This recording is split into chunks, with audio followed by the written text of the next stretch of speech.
Anyhow, they come in. He starts counting 1, 2, 3. And I mean, I'm on 3. Boom.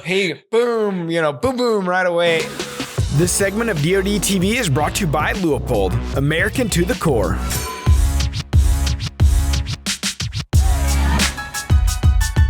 Hey everybody, welcome back to another spine-tingling edition of...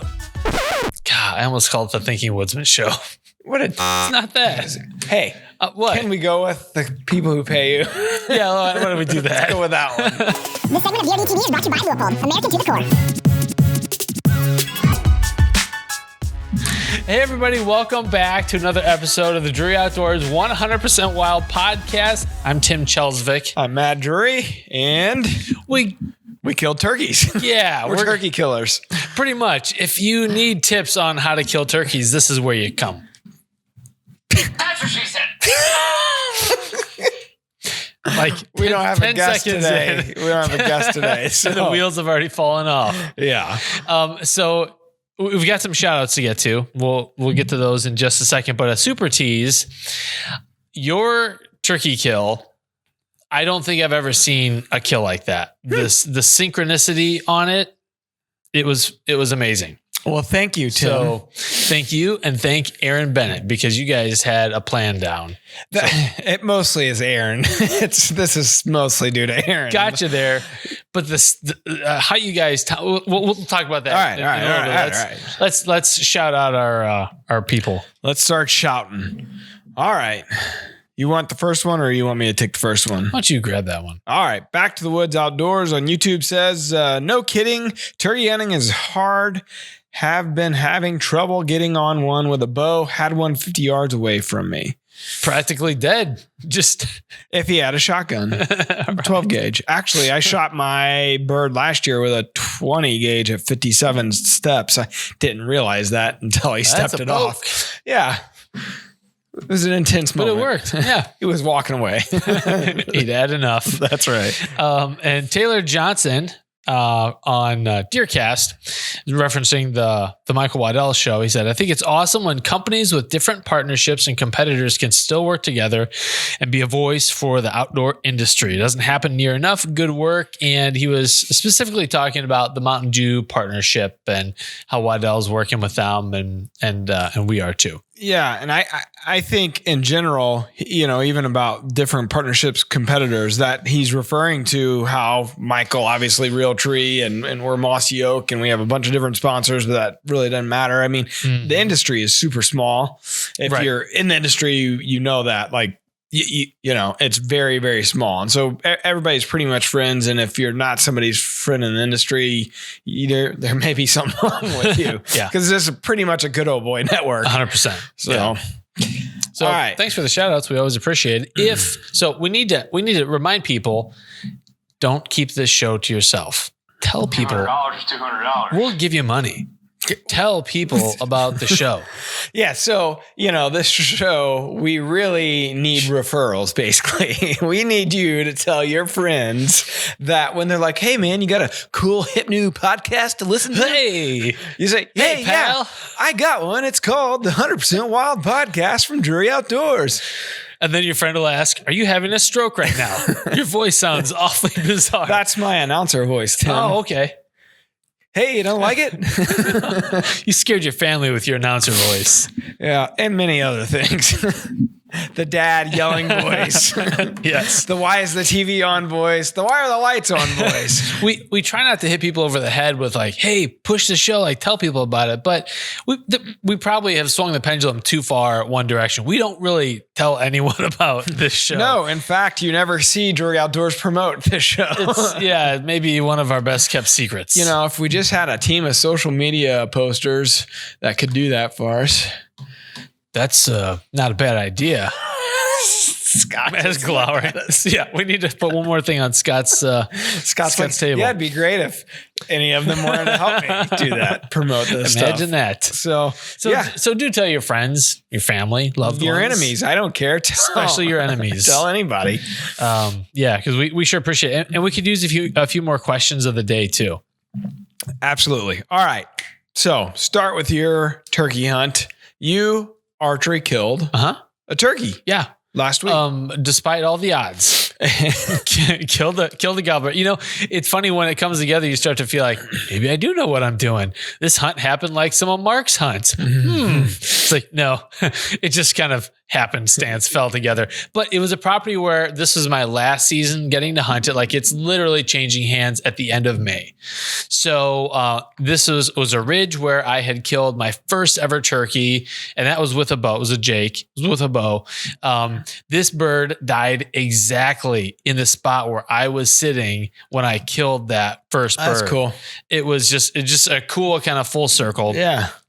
It's up on a ridge. It's like 750 feet of elevation, and it's like 250 feet of elevation gain to get up there. So it's a hike, and there's no access taking a truck or a side by side. Or I had to hike everything up there. So Friday, when I left the studio here, I went over to the property, threw the blind and a couple chairs and the decoys on my back, and hiked up through the timber to set it up. I had a buddy coming over from Columbia, Missouri. He's going to drive the 2 hours to come film Saturday morning, which to me is a lot of pressure because I don't want to waste anyone's time. Yeah. That's a lot of 4 hours of driving. Yeah. For sitting in a blind to do nothing. So we got up there, good timing. We weren't really hurrying for the sunrise. It was we were in there plenty of time. Got the avian X's out, and I put them at like 10 steps. Like I wanted them in close, and we didn't hear any fly downs, no gobbling off the roost. It was just a quiet morning. I was thinking, man, this Here we could go. be pretty rough. But I kept kind of calling intermittently. I was using the final roost pot call, and then we heard one firing off, and it was this ridge kind of intersects with another ridge, and three different valleys kind of drop off from around it. It's kind of almost a plateau. And so he's probably off 100 yards in the timber, and we're kind of on the old pasture side. It's a big open grassy area with a big cedar tree in the middle. And so I hit the call again, and he sounds off kind of to the south, like he's walking down the valley in the timber. And then I take out the final roost box call and do a few gobbler yelps, and he fires off, and he's a lot closer. And so, so we're turning all the cameras on and everything, getting ready to roll. And Caleb says, there he is. And he's, big periscope head pops up through the tall grass.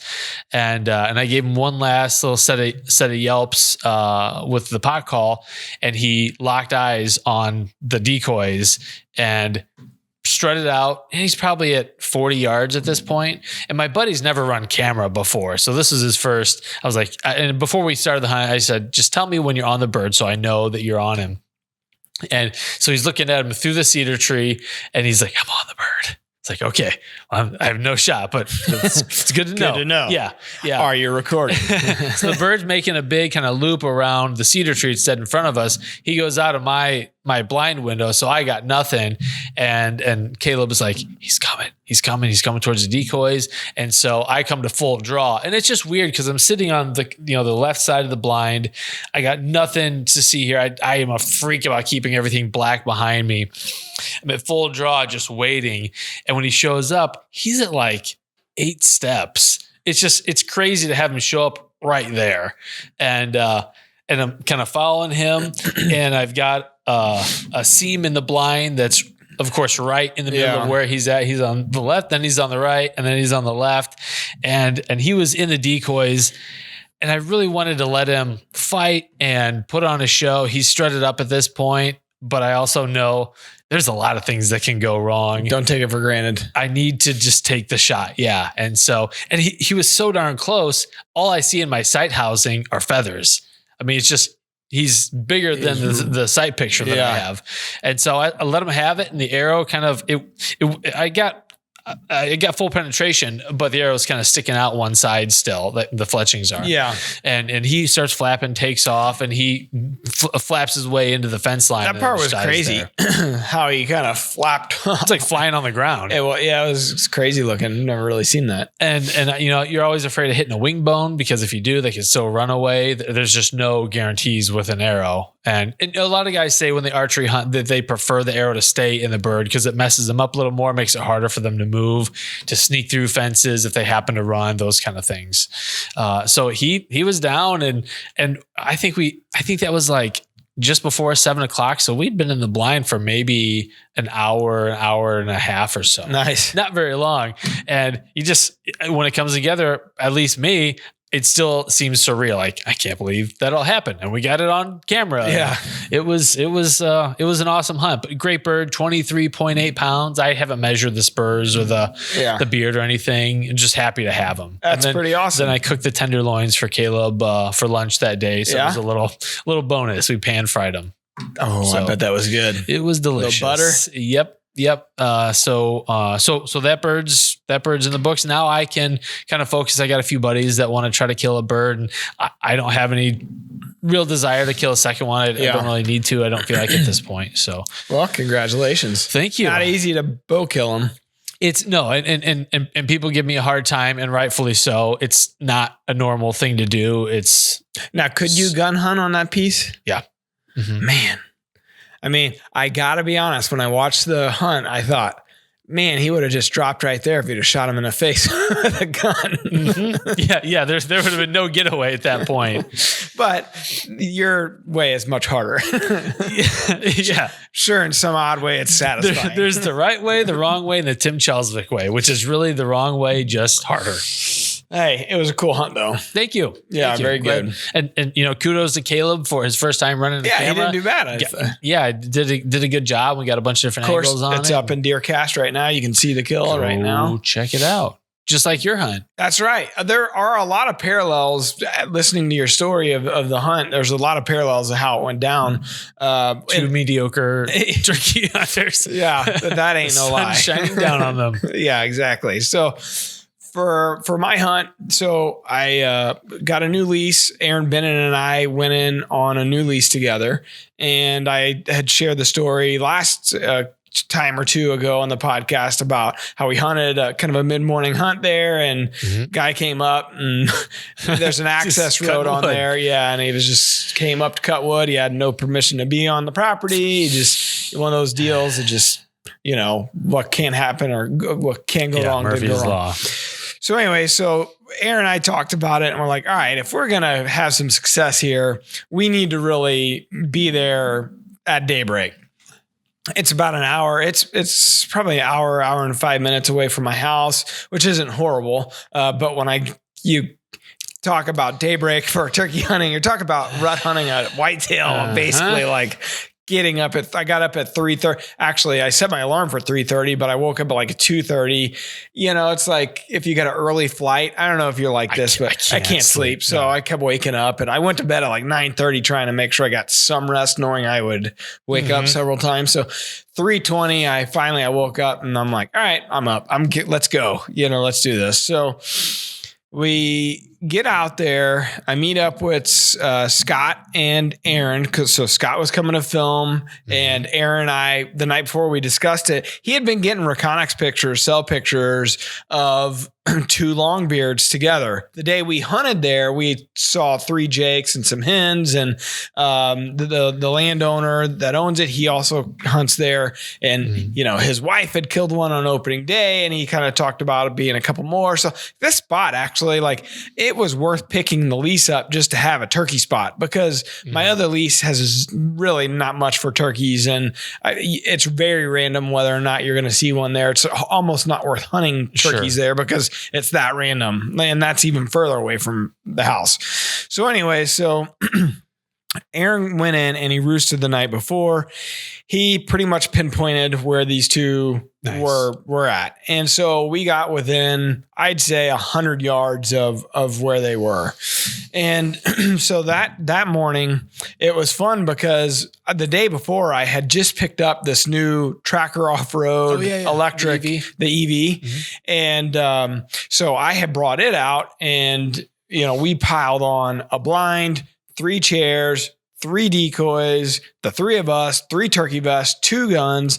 The night before, when Aaron and I were talking, I'm like, hey, if you think we could do it, let's try. He's like, should I bring my gun? I'm like, absolutely. Let's try to double. I mean, that's that never happens. You can say it all the time, but yeah, we could double on these birds, man. Let's do it. What else do you think he was going to do? Just Well, I think Aaron's such a good dude. He was wanting to make sure I killed on the new lease. Gotcha. And if I killed, then he could maybe get a shot. Sure. I'm like, no, let's try to get in there and see if we could both shoot one. Okay. So anyways, we get in there and it's starting to crack daylight a little bit.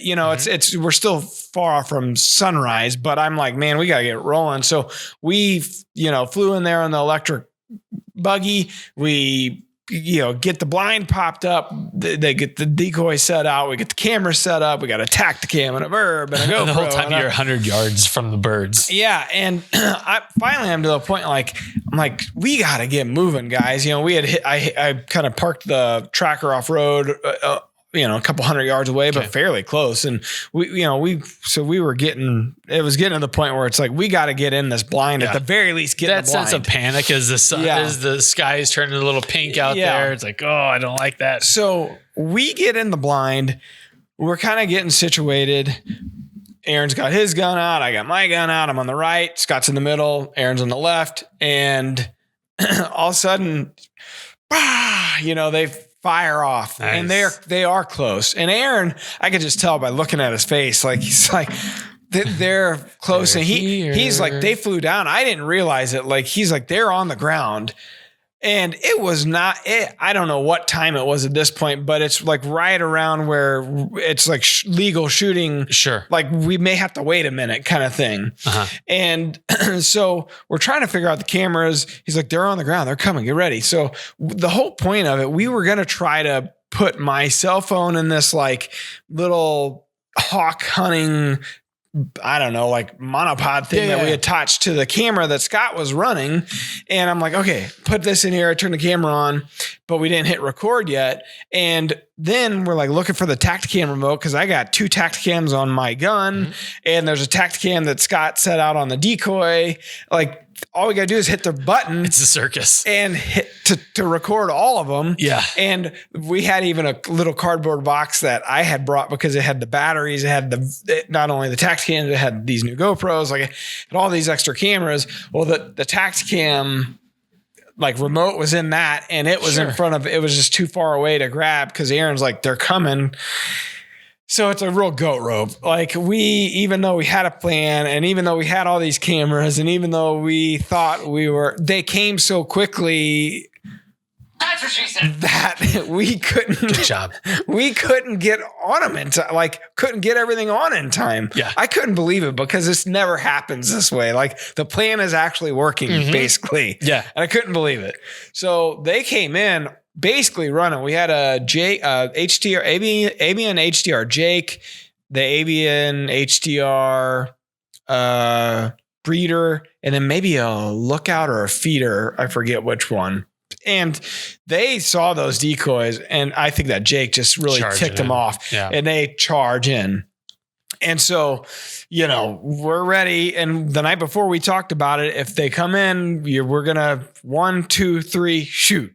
Mm-hmm. And so Aaron starts counting, they're in there on the decoys. And unfortunately we didn't have that decoy camera turned on because I couldn't reach the Tacticam remote. And I thought I had my Tacticam turned on because I had to manually do the 2 on my gun, and he had 1 on his gun.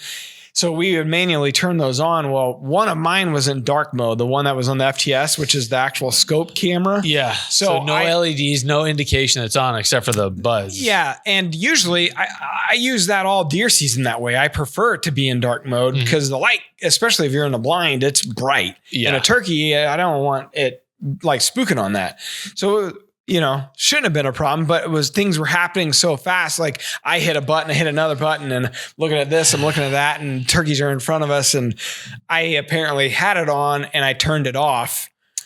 Sure. On the FTS. So I missed that angle, but the other one, and luckily Aaron kind of saved us because his Tacticam on his gun barrel was on. So it was all good. But anyhow, they come in, he starts counting 1, 2, 3. And I'm on 3. Boom. Hey, boom, boom, boom, right away. It's cool because inside the blind, we got a camera rolling that you could see the fire coming out of his barrel. You see the shot go off, his. It was a great hunt. The sun's coming up. It was 5:55, I think. It was right before 6 o'clock. So literally all that effort and time and like, we're done. All those days where you sit till 1 o'clock and then you have one where the sun can't even get up and you're done. Basically, we ended up doing that anyways because Scott had a tag. So I wanted to keep bonus hunting. bird. We wanted to try to kill another bird there if we could because it was so early. And this property, the way it lays out, there's little fingers all over it in this big open field. And so I thought, well, hell, we could still get on one. So anyways, we killed our 2 birds and the sun's coming up. It's just beautiful. It's that just perfect, magical time to do a photo shoot. Scott just does what he does best and took a bunch of great photos and video. And it was almost as much fun. Like the photo shoot part was just as much a part of the day because the hunt happened so quickly.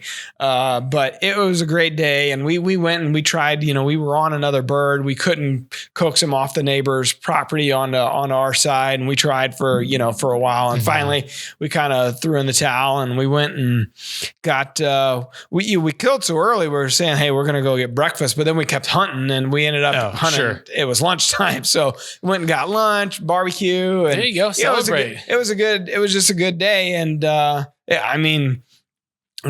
was having a get together the next day. So that was Friday. So the next day was Saturday and we were going to have a get together at the house. It was going to be a bonfire night. Perfect, beautiful Saturday night.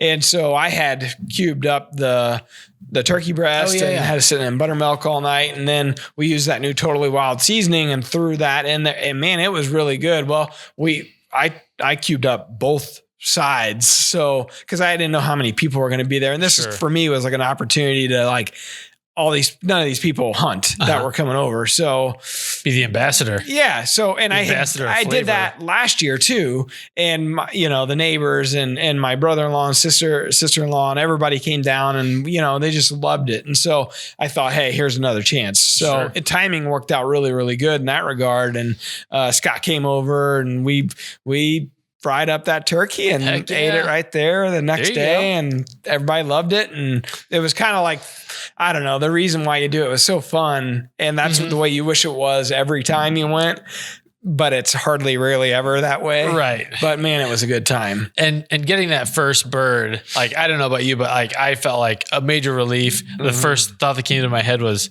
okay, now I can sleep in tomorrow morning. Yeah, no doubt. Get up again. Like, cause I'm exhausted at this point and I haven't hunted as much as a lot of folks do, but I have been going a few times before I come in here and, it's just, that's exhausting. Early mornings make for long days. Yeah. Yeah. So again, just to reiterate, we're really good at killing turkeys.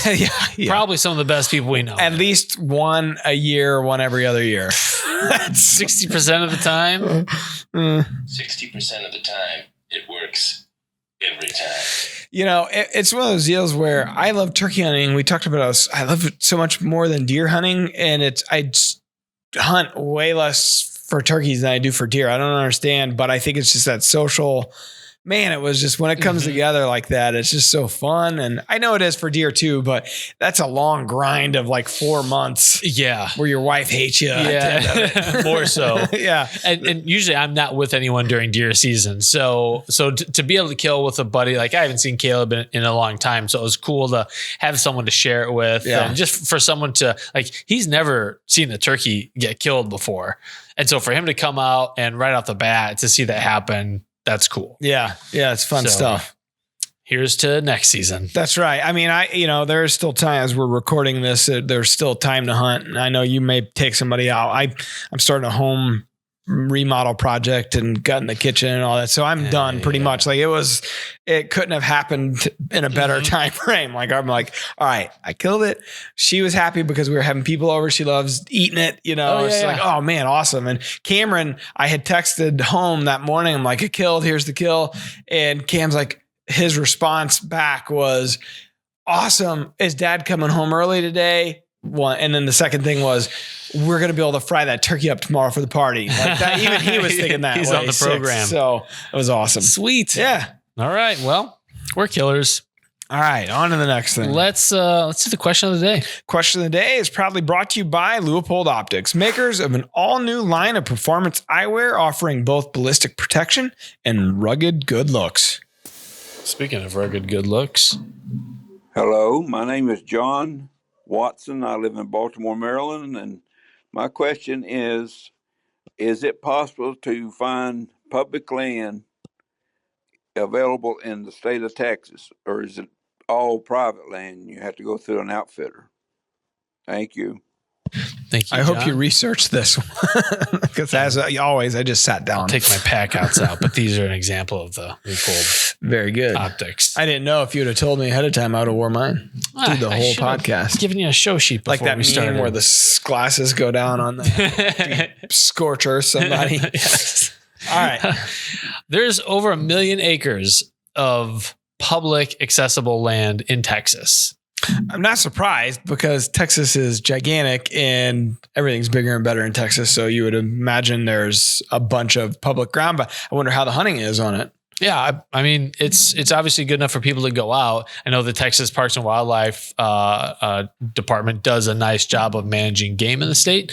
So if you go to Texas Parks and Wildlife, their website, you can search for all the publicly accessible land. Some of it's owned by the state, some of it's owned by private individuals who've consented to allow public on there. But that's a lot of ground to hunt. Yeah. So Awesome. yeah. And there's good turkey hunting down there too. Oh my gosh. I've never been, but I would love to go down south. Just anywhere outside of Missouri, Illinois. I just like to go anywhere. If anybody wants to invite me somewhere to hunt turkeys, I'm just saying I'm Tim and I'm here. I'm ready. I would go. I would do that for you. So yeah. And right now with as many tools as we have on different game agencies have apps where you can locate free, open ground to hunt. There's a lot of resources. You just got to put a little time in. Even like on X, you go on there and it's so Put the state easy, lands to find out where on. public land hunting is, and from the comfort of your couch, our toilet, you can go and find anything. You just get all their states and say, okay, you plot out exactly where you want to go, and then start calling up some people and find out if you can do it. Heck yeah. Okay. All right. Wildlife word. It's brought to you by Tracker Off-Road. Oh, The reason Matt was able to get to his birds quick and quiet it was Friday morning. Was the reason we got there on time. They're made with the know-how of American workers, built for those who love the outdoors. You know what was interesting about it? So as we were hunting, we had a blind set up from when Aaron and I were hunting like a couple days before that. We had moved it. It was missing from the field. Like we're like, what the hell? And we saw a chair or two chairs laying out there in the field. And we're like, all right. So, cause we had brought in our own new blind for the spot we were setting up on. Sure. And so we went looking for it. Like we drove all over this property on this thing after we killed and striking birds and trying to get on one. Well, we finally found the blind and the 3 chairs. And so we had, by the time we packed out, we had 2 dead turkeys. We had 2 ground blinds. We had 6 chairs. We had 3 or 4 decoys. We had 3 people, 3 vests, 2 guns, all in this unit. And let me tell you, man, it didn't skip a beat. Like Nice. it's got a lot of get up and go in the rabbit mode. Like it'll snap your head back a little bit. I'm not lying. Like it's crazy. Electric vehicles are known for their torque. It's got 6. So I pulled up the hood and it's got 6, I think it's 12-volt batteries in this thing. Okay. Like it's got some oomph to it. Sweet. And it went a long time. We hunted that whole day, that whole morning, I should say. And we left for lunch. And so then I took it back, maybe a quarter of a charge because I had it full from the night before. And I used it the next 2 days because they say you need to take it out like 3 or 4 times and completely drain it. Oh, sure. And then recharge it. Okay. And then it builds up, the batteries build up memory.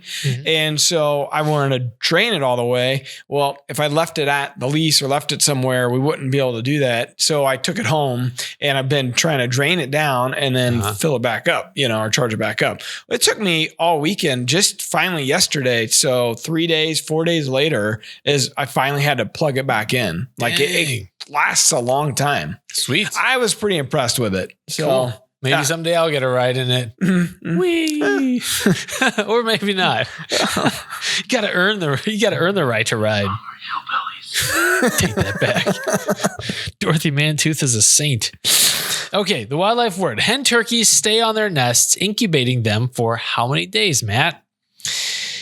A, 8 days, B, 13, C, 140, or D, 28. I feel like there's no obvious answers. It's usually They're all numbers. Like to me, usually there's I wish you would have put in like A, 1,000, B, 2,000, 4, D, dish rag. I'm going to go with 28. I have no idea. I'm going to go with D, 28. You win. Ding, ding. It's almost a month. I figured they can't do it in 8, and 13 is basically 8, and 140 seems a little ridiculous. So Hedge and Poltz in September. I used that college education, and I kind of D all of the above Nice kind of job. answered Yeah. it. So. Yeah, nice job. Yeah, but they, Pretty proud in of fact, myself during here. that time, they'll only leave like maybe once a day to go feed, but they're pretty much on that nest the whole time. It's All right. Commitment. That was me Speaking throwing of- my paper off the set for all you guys just listening. Yeah, you can watch or listen to the show. You can watch it on YouTube, our DeerCast, and you can listen anywhere you can listen to a podcast, basically. We're all over. So again, tell your friends, register to hunt with Mark and Terry this fall if you haven't already. In DeerCast. That's in DeerCast. Yep. Did we just become best friends? Pretty much. We just become best friends. Yup. All right. Let's end the show. Let's do it. Okay. Until next time. Peace out. DeerCast is giving you the chance to hunt with Mark and Terry Drury. Head over to DeerCast.com to enter.